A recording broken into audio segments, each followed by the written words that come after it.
h 05, merci d'être avec nous sur Sud Radio. C'est l'heure de notre débat. Vous le savez, le mouvement des foulards rouges appelle ce week-end à une manifestation ce dimanche, exactement à l'occasion de la marche républicaine des libertés. Et on vous pose cette question depuis ce matin. Soutenez-vous la marche des foulards rouges dimanche contre les gilets jaunes, Véronique Jacquier? Vous pouvez nous appeler 0826 300 300. Il y a eu quelques appels en fait tout à l'heure. Là, on avait un petit souci technique, mais continuez de nous appeler. Donc, soutenez-vous la marche des foulards rouges dimanche face aux gilets jaunes. On en débat et beaucoup de réactions. Hein, oui, ça vote aussi beaucoup de commentaires. Soutenez-vous la marche des foulards rouges dimanche contre les gilets jaunes. Les auditeurs disent qu'ils ne soutiennent pas cette marche. C'est non à 73%. Dominique nous dit, ça fait 30 ans qu'il y a des foulards rouges. Résultat, pas de résultat. Autre commentaire, les foulards rouges, des privilégiés qui défendent leur petit canapé en cuir. Aucun intérêt. En revanche, Arcas nous dit non, ce ne sont pas exclusivement des électeurs de La République En Marche ou des privilégiés, mais des personnes qui sont pour la liberté de circulation et contre les violences. Ne pas soutenir un mouvement d'abrutis casseurs ne signifie pas soutenir l'exécutif en place. Et puis, autre commentaire, oui, je soutiens le mouvement des foulards rouges au motif qu'ils ont le droit de manifester au même titre que les gilets jaunes. J'ajoute qu'il n'y a aucune importance de savoir s'ils sont manipulés ou non. Alors, ça promet un beau débat avec Sophie Tissier, qui est coordinatrice du groupe Gilets jaunes, signataire qui déclare les manifs. Bonjour. Bonjour. Il y a aussi Ricardo, cofondateur des foulards rouges. Vous venez d'Avignon. Bonjour. Bonjour et bienvenue sur Sud Radio. Et puis Gilles Widawski, entrepreneur, référent de La République En Marche pour le 16e arrondissement de Paris. Bonjour. Bonjour. Et bienvenue. Alors, déjà, on va trancher la poire, ou lever le mystère. Est-ce que vraiment ce mouvement des foulards rouges, ce sont des sous-marins macronistes qui manipulent le mouvement, comme le disent certains de nos auditeurs sur le compte Twitter de Sud Radio? Ricardo. Si on estime qu'une personne comme moi, qui travaille, je suis un simple vendeur, comme j'aime bien le dire, je vends des machines à laver payées au SMIC, je suis un anti, je vis dans un canapé en cuir, venez chez moi. Je pense que vous rigolerez, vous êtes mieux lotis que moi. Pour beaucoup de gilets jaunes, comme j'en ai eu un il y a pas longtemps, qui gagne 3 fois ce que je gagne moi. Et pourtant, moi je vais pas dans les rues manifester sans autorisation. Je ne vais pas casser les vitrines des magasins, je n'insulte pas les gens, je ne les menace pas, je ne les méprise pas. Ce qu'ils ont oublié, il y a un mot qu'il faudrait qu'ils retrouvent dans le dictionnaire, c'est le mot respect. Le respect. Oui. C'est pour ça que vous allez défiler ce week-end, quoi. C'est on va demander du une respect. chose, le respect et le stop à la violence. Sur toutes ces formes, que ce soit dans la rue, mais énormément sur les réseaux sociaux. Encore ce matin, j'en ai eu le droit à un. Waouh. Ah bah non, mais sur les réseaux sociaux, vous le savez, c'est un déversoir. C'est un jeu. Donc il n'y a pas de filtre, quoi. Non, mais... Alors un jeu, je ne sais pas, mais Sophie Tissier, qu'est-ce que vous répondez à Ricardo sur il est à côté de la plaque, parce que déjà les gilets jaunes sont tous pacifistes, ils l'annoncent depuis le départ. Ah bon C'est pas ce que j'ai vu ce matin. Christophe Chalençon, par exemple. Je peux parler ou vous me laissez parler? Je peux dire plus de 4 mots, s'il vous plaît, merci. Donc, les Gilets jaunes affichent un pacifisme depuis le début du mouvement. Il y a des débordements par des personnes qui sont indépendantes de la volonté de la majorité des Gilets jaunes. Ce sont des personnes qui revendiquent la forme violente comme pression sur le gouvernement.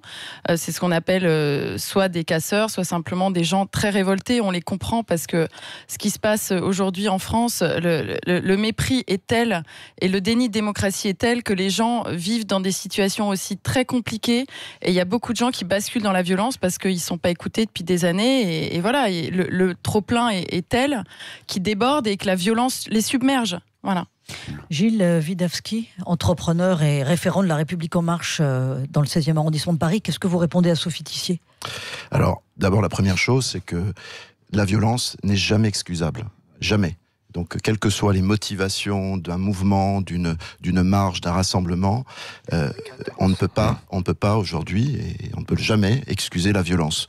Donc, effectivement, quand j'entends que la violence sort d'une colère et qu'elle est justifiée, c'est évidemment pas acceptable pour nous. Rappelons-nous quand même que le programme d'Emmanuel Macron a été fabriqué, a été construit autour d'une écoute du terrain. On a, en 2016, marché, on a rencontré des centaines de milliers de Français, et c'est comme ça qu'on a construit le programme. Ce programme, il est appliqué aujourd'hui, on peut le critiquer, on peut le remettre en cause, mais jamais par la violence. par le débat. Et c'est vrai que c'est compliqué de débattre.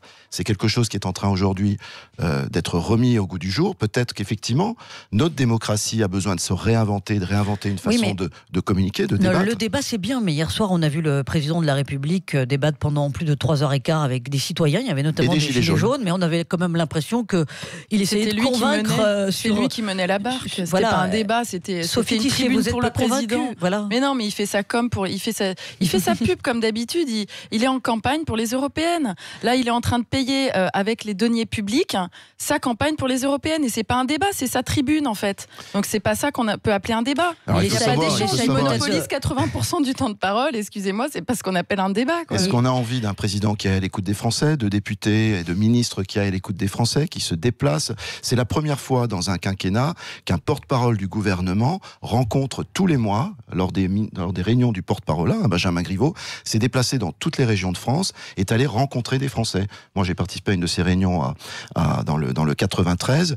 Il y avait 300 personnes qui étaient des citoyens, qui n'étaient pas des marcheurs, qui sont venus discuter, débattre avec un porte-parole. Donc, il y a une très grosse différence aujourd'hui de perception entre le niveau d'écoute de ce gouvernement et effectivement une réaction qui est très brutale, qui est de dire il y a un déni de démocratie, il y a une écoute qui est complètement absente. C'est complètement faux. Notre programme a été construit sur la base de l'écoute. Oui. Qu'il soit aujourd'hui besoin de changer de format, c'est peut-être effectivement un point sur lequel on aura progressé. Je pense qu'il faut reconnaître que le mouvement des Gilets jaunes, le mouvement pacifiste, puisqu'il y a une partie quand même de ce mouvement-là que l'on comprend, qui est sincère. Est pacifiste. Je ne sais pas quels sont les chiffres, mais en tout cas, ce que je peux vous dire, que moi je me déplace à l'étranger, je vais dans les territoires en France, et ce qu'on retient à l'étranger aujourd'hui, c'est la violence. Merci les médias.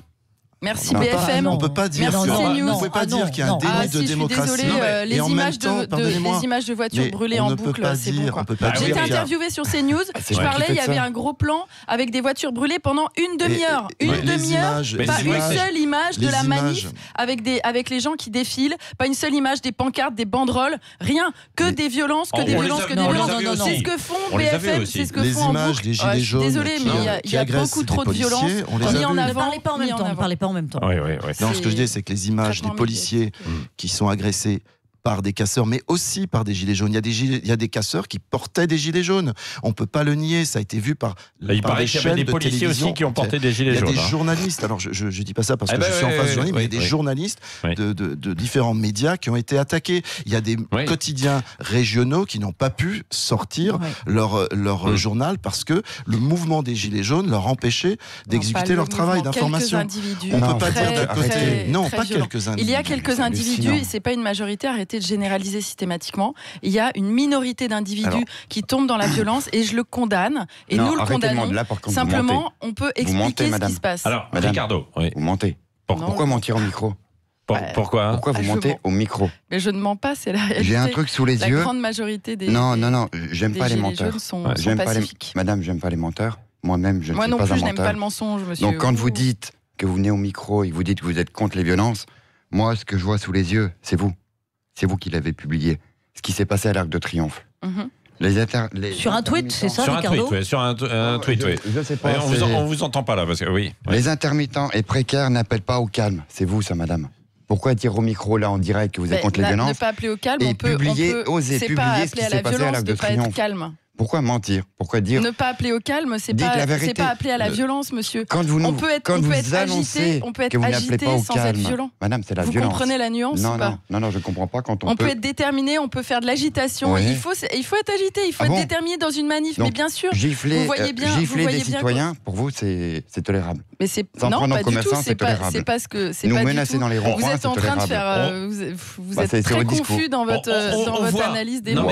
On va pas vous mettre d'accord ce matin, effectivement, mais on voit aussi, ça montre justement cette perception qu'ont les Français entre de l'antagonisme entre d'une part des gilets jaunes, certes certains qui étaient très déterminés, comme vous l'avez dit, puis quelques-uns casseurs bien sûr, et puis ensuite les attentes des républicains réponse aussi du gouvernement, parce que c'est ce qui a expliqué aussi cette détermination des Gilets jaunes, qui n'avaient pas l'impression d'être entendus, et le gouvernement a réagi, mais il a réagi quand même très tardivement, et du coup on en est là aujourd'hui.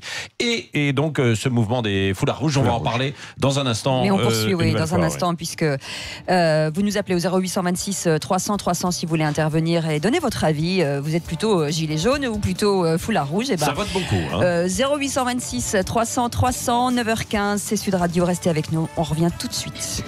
5h Fiat. Le grand matin Sud Radio. L'enquête de la matinée. Nous sommes de retour dans ce débat ce matin sur Sud Radio. Il est 9h19. Merci d'être avec nous.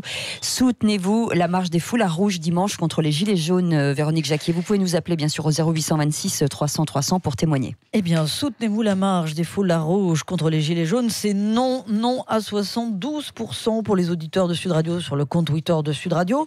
Avec ce commentaire de Michel, contrairement aux gilets jaunes foncièrement apolitiques et qui représentent le peuple, les foulards rouges défendent les politiciens de la République en marche, ils n'ont donc pas mon soutien.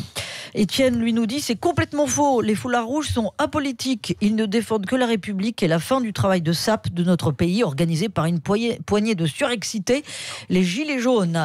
Et puis Martine nous dit, bien sûr que je soutiens la marche pour les libertés et la République de dimanche. Il est temps de faire entendre une autre France que celle qui veut démettre le président et le gouvernement. Et on part directement au standard, au 0826 300 300. Bonjour Kamel. Oui, bonjour. Merci d'être avec nous. Merci à vous.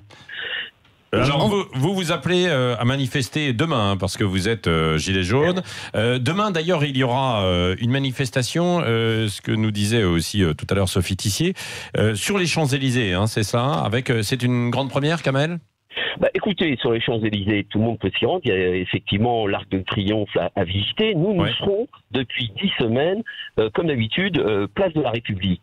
Place de la République. Ah, vous serez, parce que vous êtes au Conseil national de la résistance, entre guillemets, des Gilets jaunes, c'est ça?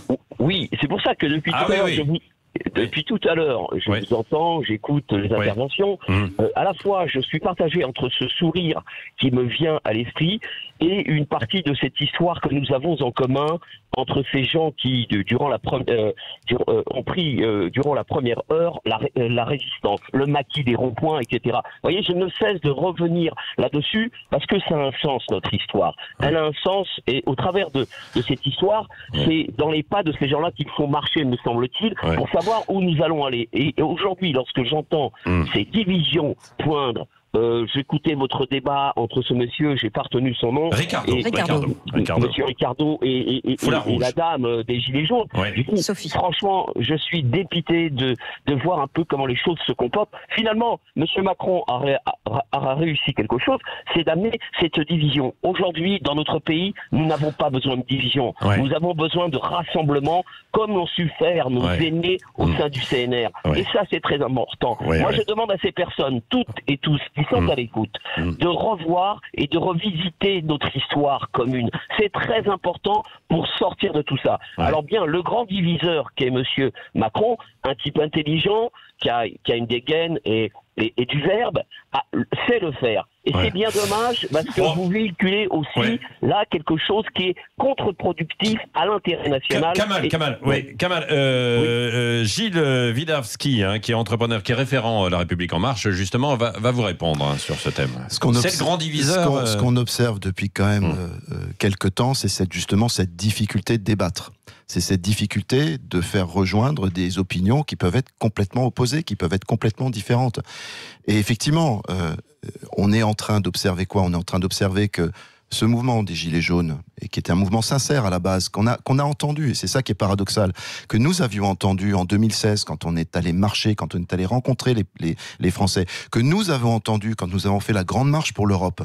On est allé frapper à 400 000 portes. Il n'y a pas un gouvernement, il n'y a pas un parti politique qui est allé sur le terrain pour écouter. Et justement, c'est vrai que ce mouvement a pu initier un élément qui est différent, c'est que la nécessité aujourd'hui de trouver une formule différente de discussion. C'est ce qu'on a lancé. Mais attendez, avant la discussion, expliquez-nous pourquoi la République En Marche et son patron Stanislas Guerini disent on ne va pas manifester dimanche, on ne veut pas jeter de l'huile sur le feu entre La République En Marche et les Gilets jaunes. Alors, vous allez manifester. Qu'est-ce que vous pensez de l'attitude de votre patron ? Comme de nombreux marcheurs, nous allons nous rendre à cette marche. Il y aura des députés, il y aura des référents, il y aura des adhérents. Mais le mouvement est un mouvement politique. Cette marche, ce rassemblement est une marche pour la liberté, pour la démocratie, pour la République, et qui se veut apolitique. Donc ce serait complètement aller contre la nature propre de cette marche que de dire le mouvement La République En Marche, dans son ensemble, va se rendre à cette marche. Et puis nous, aujourd'hui, le mouvement, dans son ensemble, nous, on ne veut pas qu'il y ait deux camps qui s'opposent.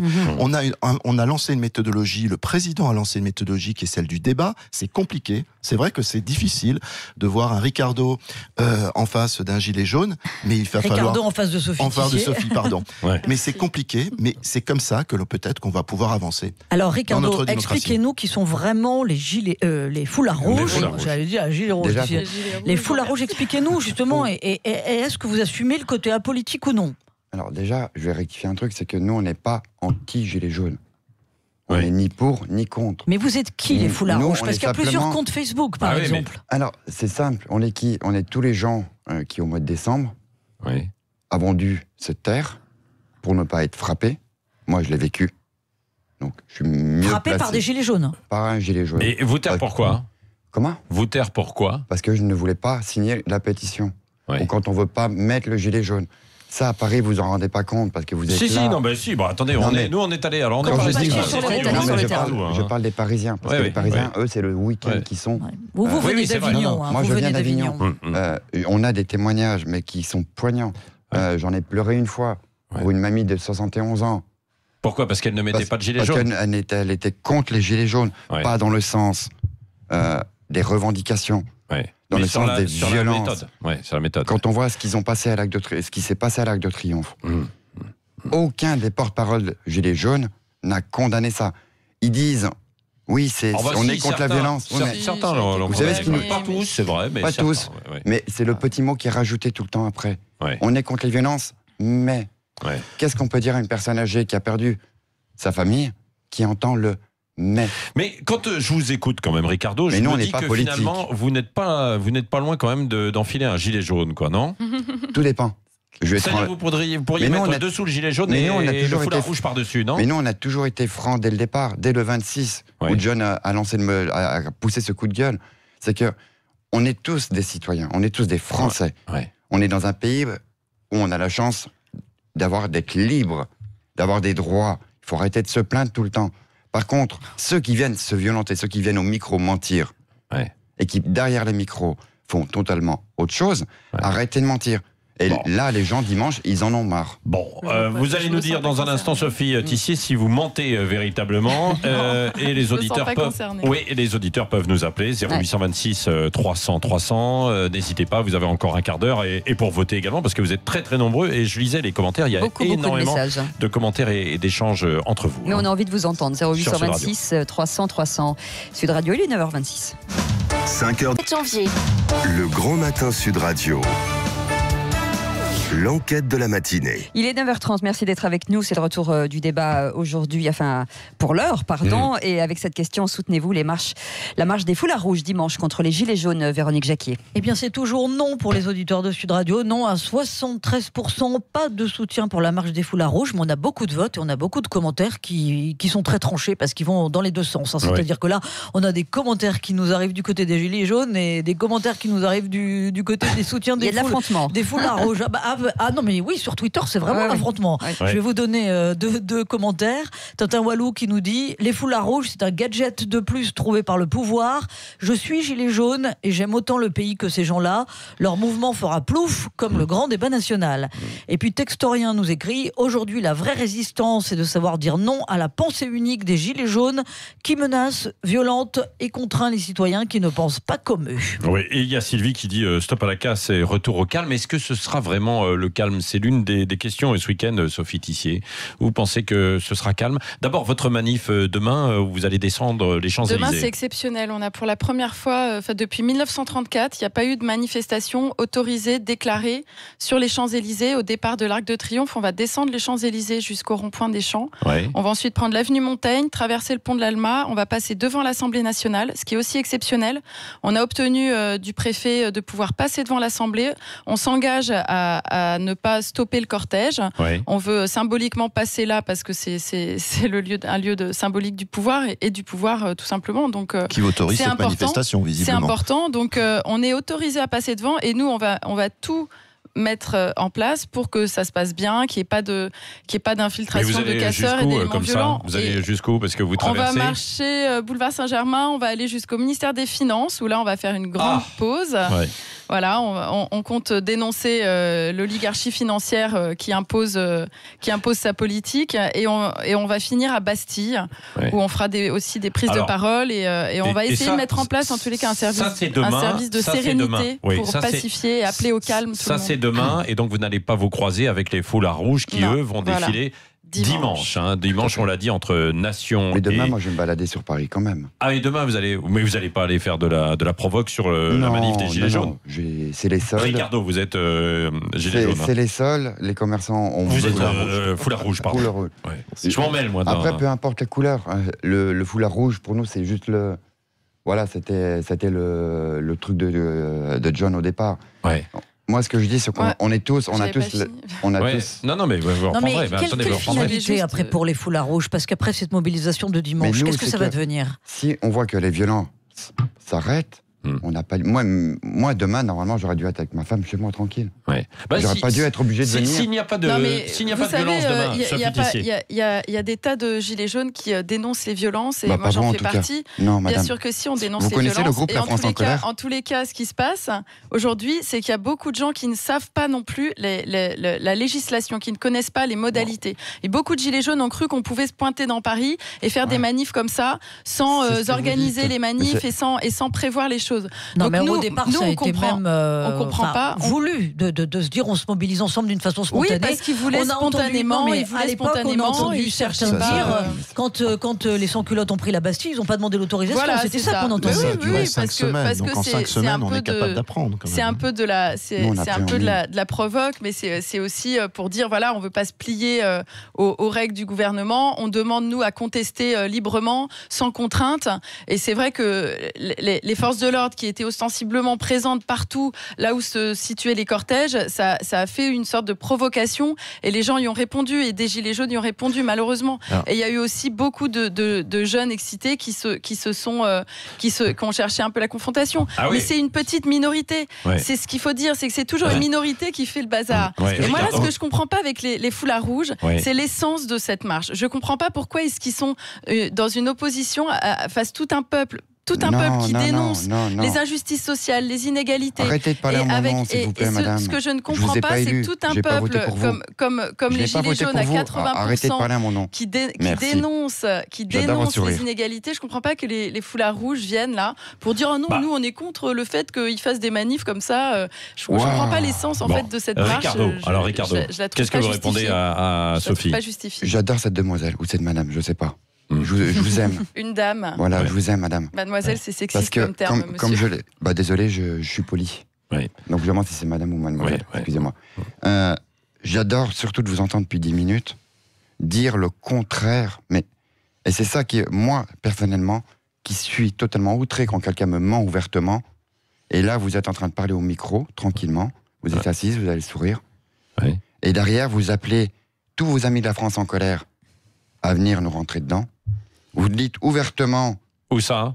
Ah bah où dimanche. Est-ce qu'elle, cette dame. Non mais où ça? Parce qu'elle l'a pas fait au micro là. Non, sur Facebook. À quel endroit? Sur les réseaux. Sur Facebook. Sur les réseaux sociaux. Madame vient de dire qu'elle est contre ce qui s'est passé à l'Arc de Triomphe. Madame partage la photo et elle dit que c'est très bien En plus, elle mêle les intermittents. Mais les intermittents, les journalistes ne sont pas avec vous, madame. Vous mélangez tout, vous comprenez rien de ce que j'ai posté, en fait. Bon, c'est pas vous, en fait. C'est l'État. C'est l'État qui parle à votre place. Sophie Dissier, vous appelez à aller contre-manifester donc dimanche ? Non, pas du tout. Ils ont tout à fait le droit de manifester. C'est pas une manifestation. Mais simplement, moi, je comprends pas l'essence de leur démarche. C'est tout. Elle est contre-productive. Et surtout, c'est diviser le peuple. On devrait être tous unis pour changer un peu les choses.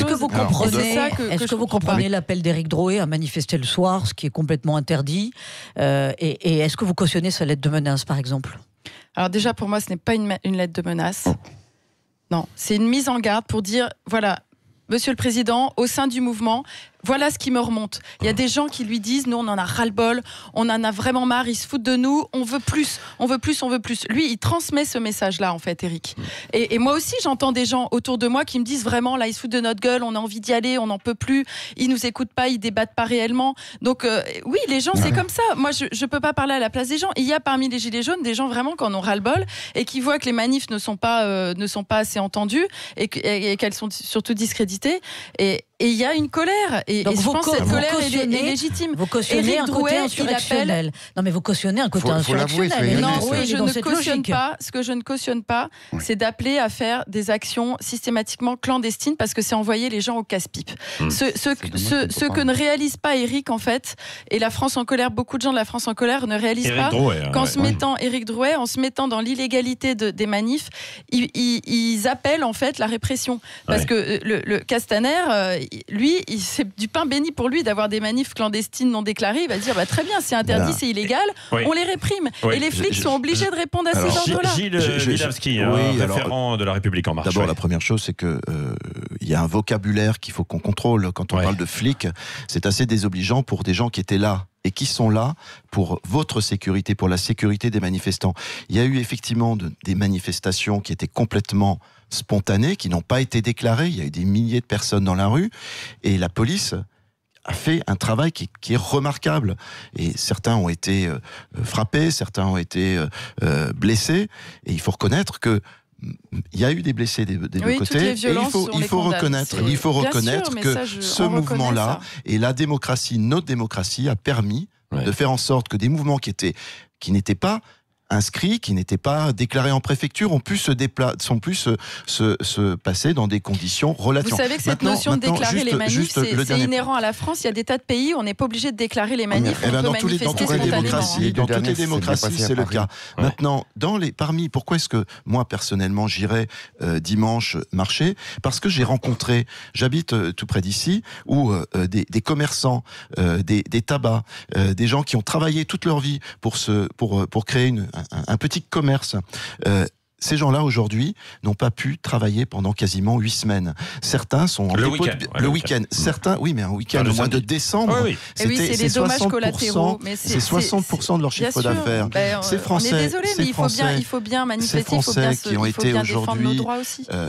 Bouleversés dans leur chair, parce que c'est leur construction également, eh bien ces gens-là, c'est aussi une espèce de majorité silencieuse. On dirait que vous parlez des gilets jaunes, là. Qui ont envie de s'exprimer. On dirait que vous parlez des pauvres gilets jaunes qui crèvent de faim, qui vivent dans des conditions misérables, des petits artisans qui n'arrivent pas à joindre les deux bouts, des petits commerçants aussi. Il y a des tas de petits commerçants qui sont gilets jaunes. Arrêtez d'opposer les gens les uns contre les autres. Notre proposition, c'est justement de faire en sorte que les gens se retrouvent autour de débats, participer au débat. On encourage. Ne dites pas.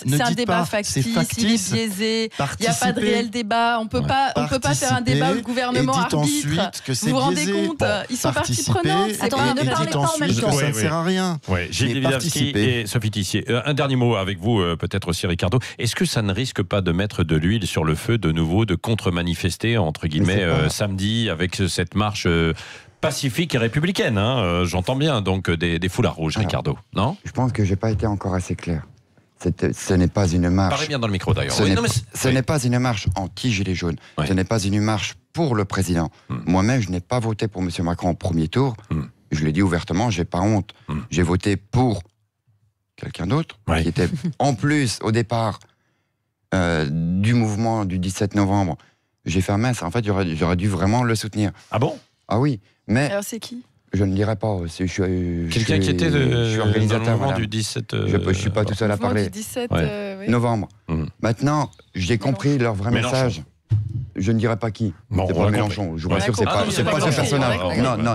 Non, faut pas me non plus. Faut pas le Rassemblement national. Non, encore pire, s'il vous plaît. J'ai envie de dormir ce soir. Ce que je disais, on n'est pas anti-gilet jaune. On est anti-violence. Les gens qui... Mais c'est normal, on est en France. Moi, je gagne le SMIC. J'ai envie de gagner plus. Quand j'ai entendu qu'il y avait un soulèvement contre les taxes, j'ai dit, enfin, c'est pas les politiques, c'est pas surtout les syndicats qui vont parler à ma place, c'est nous qui allons parler. Pacifiquement. J'y ai cru au départ. Ça allait être pacifique, qu'il n'allait pas avoir de violence, qu'on allait montrer que nous, le peuple, nous, les citoyens, on allait pouvoir parler d'une seule voix. Seulement, quand au deuxième jour, dès le lendemain, je pars au travail, j'arrive au premier rond-point, en plus, avec le sourire, et qu'on me force à signer une pétition, et je me prends une gifle, je me dis, mince, bon, vous êtes tombé sur des idiots, je suis désolé. C'est pas comme ça partout. Vous avez vécu un mauvais épisode. On va pas refaire le débat. On l'a compris. On verra ce que ça va donner. Donc demain, dans un premier temps, avec cette grande descente sur les Champs-Élysées, donc jusqu'à Bercy, en passant par le boulevard Saint-Germain, ça c'est à Paris. l'Assemblée nationale, et l'Assemblée nationale et donc Nation Bastille pour la marche dimanche. Donc avec le soutien quand même de beaucoup de la République en marche, quand même si officiellement, il n'y a pas de consigne de donner, mais on l'a vu sur Sud Radio avec vous, Gilles Vidavski, et puis ce matin Claire Aupetit, qui le disait très clairement, on va essayer d'organiser des cars. On va voir comment ça va se passer ce week-end. En tout cas, du côté des votes. Alors, c'est toujours non. Soutenez-vous la marche des foulards rouges dimanche contre les Gilets jaunes. Non à 72%, mais un dernier petit commentaire. Marie qui nous dit, je suis retraitée, je vis seule, j'ai 66 ans et je vais aller à Paris dimanche. Voilà. Bon. Voilà, c'est Merci d'avoir été avec nous. Valérie Expert, vous allez faire quoi vous dimanche? Bonjour. Eh bien, ce week-end. Vous allez dormir.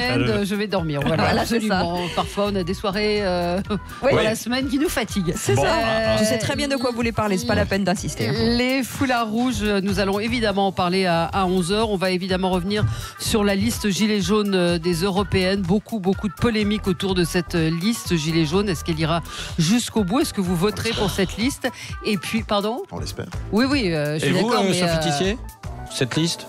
Non, vous ne la soutenez pas. C'est lamentable. C'est vraiment rentrer dans le jeu politicard. C'est contre la philosophie du mouvement, en fait. Bon, d'accord. Et